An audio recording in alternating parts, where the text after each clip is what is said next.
देखिए, बात नंबर एक तो ये है कि भारत देश संविधान से चलता है। हिंदू राष्ट्र घोषित हुआ नहीं है। सपना देखना अच्छा है, लेकिन मैं पूछना चाहूँगा नरेंद्र मोदी जी से, क्या आपने भारत को हिंदू राष्ट्र घोषित कर दिया है? नहीं किया है तो फिर आप ये आपके नफरती चिंटुओं की जुबान पे लगाम लगाइए, जो आए दिन आकर इस तरह के अनाप शनाप बकवास करते हैं।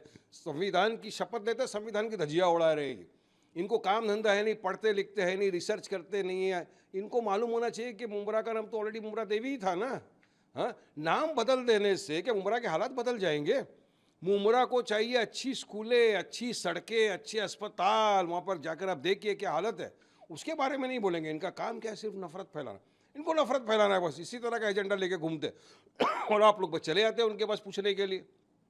अगर बीजेपी को वाकई में नाम बदलना है ना, किसी का नामकरण करना है, तो सबसे पहले नीतीश राणे का नाम बदल के ऑफिशियल डिक्लेयर करो, नफरती चिंटू, उसका नाम वो लिख दो, तब वो रुकेगा। ये तो हर आए दिन इस तरह की अनाप शनाप बकवास बातें करते हैं। अरे, देश को आगे लेके जाना है, हम नामकरण के पीछे लगे हो।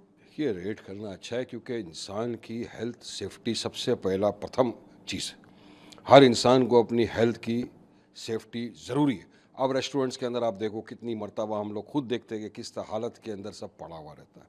मैं तो चाहूँगा कि किस दिन ये जो तुकाराम मुंडे साहब है, जो वो आए मेरे साथ, मैं उनको ले जाऊँगा, कितनी रेस्टोरेंटें दिखाऊँगा उनको, कितने बड़े बड़े आउटलेट्स, जहाँ की हालत वो देखेंगे तो सबका लाइसेंस कैंसिल ही कर देंगे ऑन द स्पॉट।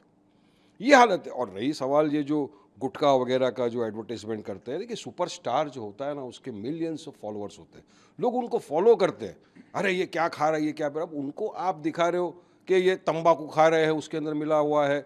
तो ये तमाम चीज़ें जो है, जो हमारा आज का जेनजी है, युवा है, वो सब देखता है, फॉलो करता है, हेल्थ खराब होता है। तो इनको थोड़े से रुपये कमाने के लिए इस तरह के एडवर्टाइजमेंट नहीं करना चाहिए। और तो पूरा देश लगा हुआ है।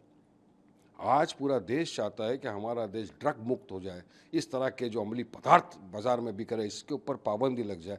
उसमें इस तरह के एडवर्टाइजमेंट देके इसको बढ़ावा देना, मैं समझता हूँ कहीं ना कहीं गलत है। अब उनको नोटिस दिया, देखिए क्या रिप्लाई देते हैं वो लोग। सेलिब्रिटियों को शो कॉज नोटिस दिया गया वही है। बताया ना मैं आपको, सेलिब्रिटीज़ जो है उनको शो कॉज नोटिस दिया, वो रिप्लाई देना चाहिए उनको। क्योंकि इस तरह के जो पदार्थ है, जो सेहत के लिए हानिकारक है, खास तौर से उनके युवाओं के लिए, तो वैसे प्रोडक्ट्स को आप एडवर्टाइजमेंट क्यों करते हो? थोड़े रुपयों के लिए। आपको तो इतना सारा रुपया, नाम दौलत शोहरत सब कुछ मिला हुआ है ना, तो दूसरे की हेल्थ की फिक्र करना चाहिए इन सेलिब्रिटीज़ को पहले। देखिए, अब ये सवाल तो आपको उनसे करना चाहिए।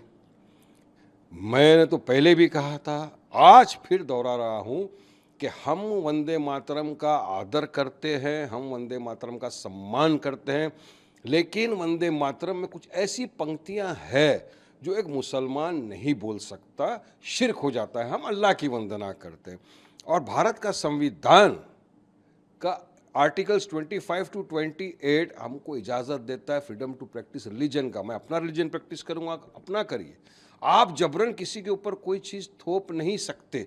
सुप्रीम कोर्ट तक ने अपने जजमेंट इसमें कहा है, मैन्यूअल का जजमेंट आप देख लीजिए। उसके बाद अभी लेटेस्ट जजमेंट जो मार्च 2026 का, उसमें सुप्रीम कोर्ट ने कहा कि नेशनल एंथम और नेशनल फ्लैग, ये रूल है, इंपॉर्टेंट है। सुप्रीम कोर्ट ने 51(1) आर्टिकल का उसमें उल्लेख भी किया है।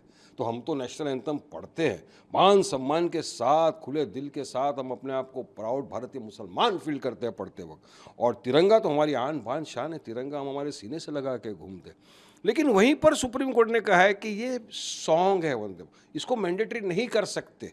तो आप संविधान को नहीं मानेंगे, सुप्रीम कोर्ट को नहीं मानेंगे, आप अपनी धांधली चलाएंगे, तो ये सही नहीं है ना। अब मैं सवाल करना चाहूँगा, ये जो आरएसएस वाले हैं, ये हाफ चड्डी वाले हमको राष्ट्रवाद, पेट्रोटिज्म का जो सर्टिफिकेट बांटते फिर रहे ना, ये जंग आज़ादी में कहा थे? अरे 52 साल तक तो इन्होंने हमारे तिरंगे का अपमान किया, नागपुर के हेडक्वार्टर पे नहीं लहराया।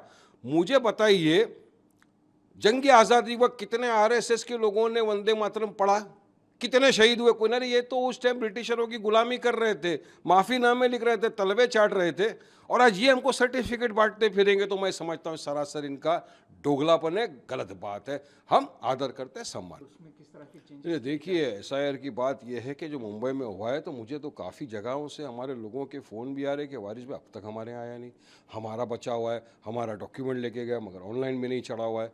तो ये तमाम मुख्तलिफ चीज़ें हैं जो इस लोगों बोल रहे हैं। और हमारे वॉलंटियर्स भी लगे हुए थे। हमारे वॉलंटियर्स खुद बोल रहे हैं कि भाई कहाँ है, ऑफिसर्स किधर चले गए, ये जो ऑफिसर घूम रहे हैं इसके, समझे। हमारे खुद के जो BLS थे वो लगे हुए, BLO कहाँ है पता नहीं है।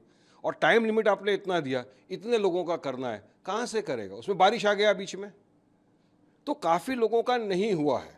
तो हम तो चाहेंगे कि सरकार इस मुद्दत को और बढ़ाए ताकि किसी भी जेन्युइन वोटर का नाम वोटर लिस्ट से ना कटे, किसी का अधिकार ना कटे, हमारी यही मंशा है ना।